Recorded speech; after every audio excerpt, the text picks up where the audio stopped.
Taylor inducted me into the Rock and Roll Hall of Fame, and she sang my song, Will You Love Me Tomorrow? So I have to go. Players gonna play, play, play, play, play, play. Haters gonna hate, hate, hate, hate, hate. Baby, I'm just gonna shake, shake, shake, shake, shake. I shake it off, I shake it off.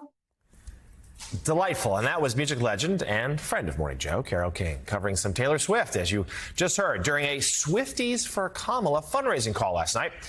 Now, the event was not organized by the Harris campaign or Swift's team, but it comes after other groups held similar calls, including White Dudes for Harris, Deadheads for Harris, and Cat Ladies for Kamala.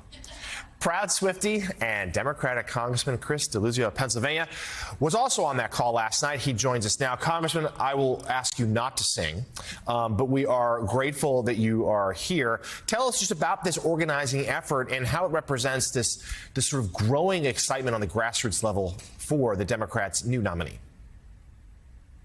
Jonathan, good to see you. Thanks for not asking me to sing. I think you'd lose some viewers fast.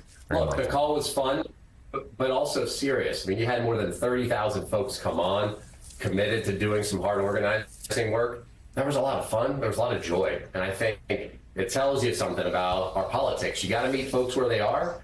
You got to give them something to believe in and some reason to have some joy and some happiness in doing the hard work of politics. I saw that last night in the call. People had a great time, and they really stepped up to do some things to help people and help Democrats win up and down the ticket. It was a fun and inspiring event. Congressman, good morning. It's Alexi McCammond. It sounds like it was a fun call. I'm wondering if you could share for us how you think the Harris campaign could turn this into something longer lasting than just a social media moment with the Swifties, especially after we saw the Trump campaign put out that insane AI fake endorsement from Taylor Swift. Well, it helps when you're a candidate in a party that believes in standing up for people's freedom, that believes that women should get to make their own choices about their pregnancies and their health and their families. And then when you're fighting to bring down costs by taking on corporate price gougers, there's teeth behind the things that I think are firing people up. And look, you got to embrace when there's enthusiasm, and there is right now. I heard it in the intro to this interview about not just Swifties for Kamala, but white dudes and deadheads and whoever else. Where there's organizing energy, you got to embrace it and give people the resources to do it and to drive that enthusiasm to turn into action. Making calls, texts, door knocking, all the things that go into the hard work of winning elections. And I think this campaign and mine and others are doing exactly that. Congressman, you appeared with the Vice President and Tim Walz at an event earlier this month.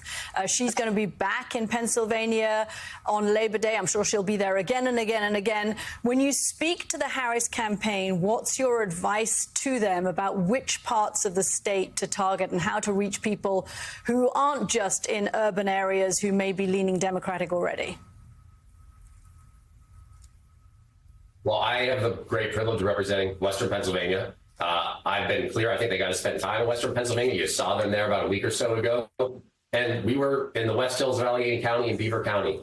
These are places where Democrats, Republicans compete for votes. And you saw Governor Walz and Vice President Harris join me, Senator Casey, and others. It shows they understand they got to work to earn those votes. Now, I'm going to keep doing that, of course, in my district, but it's nice to see Top a Ticket listen and really spend the time to earn votes in places like Western Pennsylvania, where, frankly, we're fighting hard to take on corporate price gouging and bring back more of our manufacturing and stand up for our freedom. Those are messages that can win in Western PA, and it's nice to see our Top a Ticket understand that. And we saw the Top Ticket understand that when you're in Western PA, you need to hit both Sheetz and Permane Brothers, and they did both. Democratic Congressman Chris Deluzio of Pennsylvania, thank you for joining us this morning. Turning now to business, while August has been a pretty volatile month for the markets, viewers of Morning Joe were cautioned early on not to panic.